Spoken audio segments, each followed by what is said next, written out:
Hello everyone, welcome along to Rathbone Manor and another car boot sale report. And I've also got something from the charity shop to take a look at that's quite interesting this week. So let me bring the camera down here and let's see what we've got. Okay, as you can see we've got something for Mrs Rathbone, something from the charity shop, something for myself and something for the deer. Okay, so let's start with what we picked up from the charity shop, shall we guys? And what we have here is a little cloisonne vase, a tiny little thing as you can see. Look how small that is.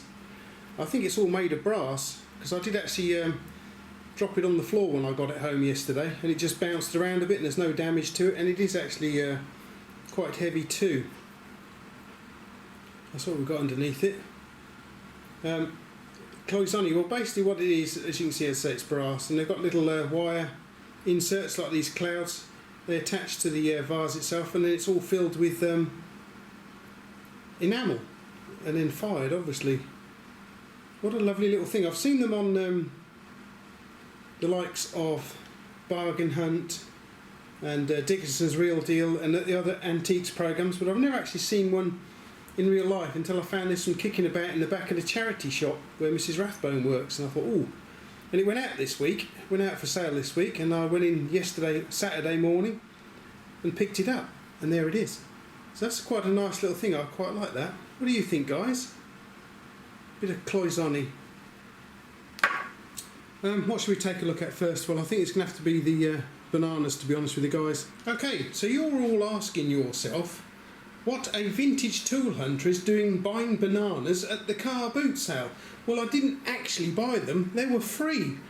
One stall had a box full of bananas, well, quite a few bananas, and it said free, so I thought, oh good, I'll have some of those. And the reason why is, if you follow me on Instagram, you'll know that we have Muntjac deer visiting the garden on a regular basis. And not only do they like potatoes, carrots and apples, they also like bananas too. So that is why I've picked up a bunch of free bananas, and why not?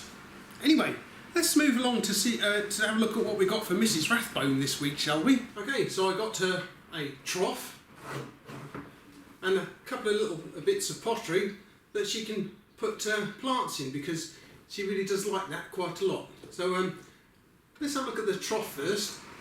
So I picked her up this Truffle for her on one stall, cost me £2, which she had a moan about. Well, I wouldn't have paid £2 for it. Anyway, what'd you buy that for anyway? I said, because you wanted it. Out here, as I remember it. That's why I bought it, because she's changed how she wants things out there. She's moved the weedy bins down the side of the house over there, and she's turning this into a nice little area. She's got some chairs out there, and she's going to have to grow some plants out there, and she wanted a little window box, hence the trough. And once again, if you follow me on my Instagram channel, you'll know that Mrs Rathbone likes to grow plants in pottery like this sort of thing here. So I found this little owl mug. Ew. This little owl mug. I thought, well, that'll be nice. Well, she'd like that. So 50p later, it was mine. And at another stall, just before I came home, I found this. A rather sweet little hedgehog plant to look. Again, got little feet on there, look. So, because he likes stuff to plant things in. And so that was another 50p later. And that was mine too. So, she did have a little bit of moan. Well, why do you keep buying me stuff like that for? Well, because you like stuff like that, obviously. But, yeah. So anyway, what else can we look at, guys? How about some tools? I didn't really see too many tools out there today that I really liked, apart from this three here. And these are all footprint, would you believe? First of all, let's start with this little fellow right here. Okay, so we have a, I think this is a 7-inch footprint wrench. Somebody, for some reason or another, has painted it silver. They've also managed to lose the pivot pin, which is a shame. So I'll have to get it. Oh, look at that, well done. What? Why would you paint it like that? How weird. I think this paint's going to have to come off here, to be honest with you guys. So we need a new pivot pin to go in here. Yeah, I think this is one of the later model footprint wrenches, not sure of the age exactly. Cost me 50 pence because I pointed out it didn't have the original pivot pin. He originally wanted £1 for it. So just got to get this paint off. I mean, why would you paint it like that? How odd. So yeah, okay, so yeah, nice little 7-inch footprint wrench, maybe from the 80s possibly. Anyway, let's take a look at today's star buys. Yes, indeed. Let's have a look. Start with this one, of course. And what we have here is a little 6-inch footprint wrench. Again, with slightly different markings. Because that's the thing with these footprint wrenches, they kept changing the markings on them every now and again for whatever reason. We've got the patent number in there, patent 698 or 698, I believe that is. You've got what's that saying there? 150mm. We've got the usual footprint marking just there, made in England. Footprint in here with a little footprint as well. Sheffield, England. It looks like a is that a D in there? I'll have to get this on the wire wheel. I'll put some photographs up for you guys, but this is yet another different style of footprint wrench that I don't believe I've got in my collection, probably from the 80s. I think it's probably the same year as this one here, but I do like my footprint wrenches. This one's not in too bad a condition either, as you can see. Look, the teeth are quite good, so I just need a bit of a clean up and go into my collection. It's got the original pivot pin, which is a good thing. Looks like it's had a little bit of a hammering there, but I apologise, you can hear Mrs Rathbone crashing and banging about, busy in the kitchen as usual. Oh, she's just got the hoover out. I'll have to just close the conservatory door. Hopefully that's better. So that's quite a nice little footprint wrench. Cost me £1, this one. Now then, let's take a look at today's star buy. A pair of pliers. I saw these in a box. This was the first tool I picked up. I saw them in the bottom of the box. I thought, oh, parallel pliers. Do I need any more parallel pliers? Well, I'll just have a look at them just in case, but they're not parallel pliers at all. You know what they are, don't you guys? These are made by Footprint. It should say made in England, probably patent. Oh yeah, patent. Footprint, made in England. I'll tell you what I'm going to do. I'm just going to give you a quick wire brush and I'll be straight back. There we go, that's better. Footprint. Patent, made in England. Footprint, made in England. And these are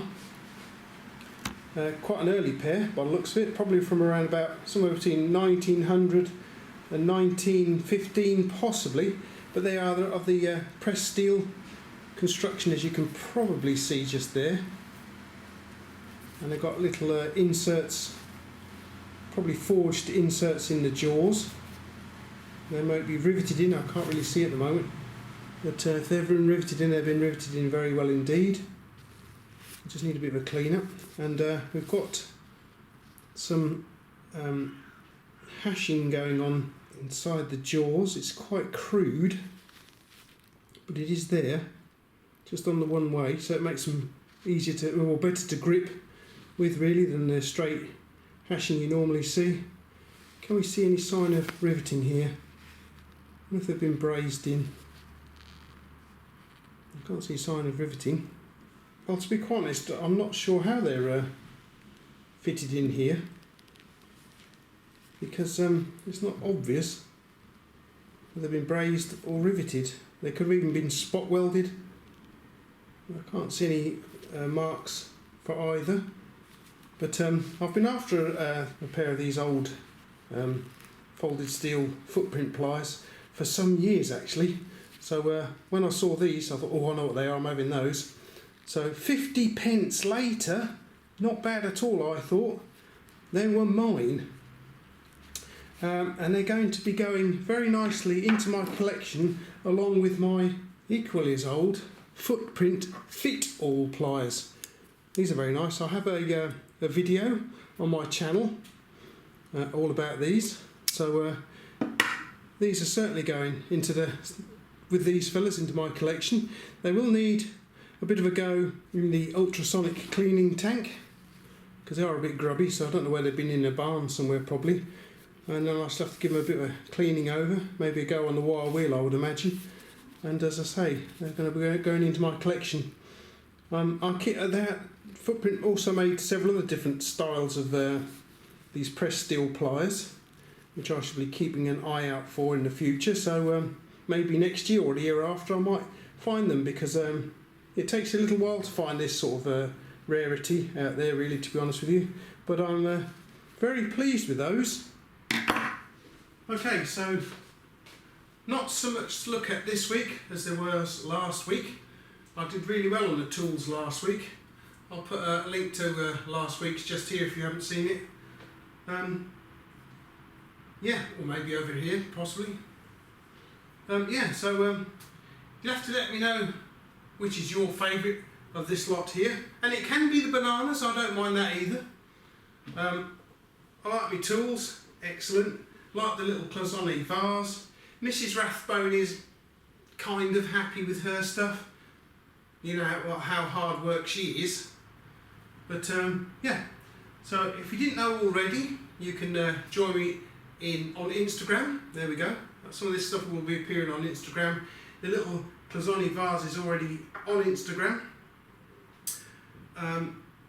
Yeah, so don't forget also, you can subscribe to my channel too, because that would help me out. A nice thumbs up would also help, thank you very much.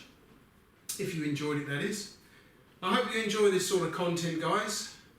Please let me know down in the comments if you do. I don't think I should be going along to the car boot sale next week, but I shall be definitely going the week after. And speaking of footprint wrenches, do you remember the welded footprint wrench I purchased? This one here with a welded hook. Do you remember that? Well, I spent my lunch hour and made a new pivot pin for it, look. Let's get it out so you guys can have a proper look. What do you think it is? Made that on the lathe at work during my lunch hour, or lunch half hour, whatever. And I'm quite pleased with that. And it fits in there very nicely too. And finishes off the welded footprint wrench very nicely. I like that. What do you guys think? Let me know down in the comments, please. And speaking of work, my colleague in the machine shop has been teaching me how to use the CNC machine, and I can assure you the learning curve is like this. It's really steep, really hard work is that. Alrighty guys, well let me know down in the comments what you think. As I say, I won't be going along to the boot sale next week, but I will be going along the week after. But keep an eye out on my Instagram channel, and you can see a few bits and pieces on there. I'll probably put these footprint wrenches up there later on today once the video's gone out. And I will catch you back here at Rathbone Manor in the very near future, either for a car boot sale report or a tool review. So keep your eye, because I've got plenty of vintage tools that I can show to you. And keep your eye on the channel, and I will see you next time. See you later guys, thanks for watching. Okay, so you're all asking yourself, what is a vintage tool hunter doing buying strawberries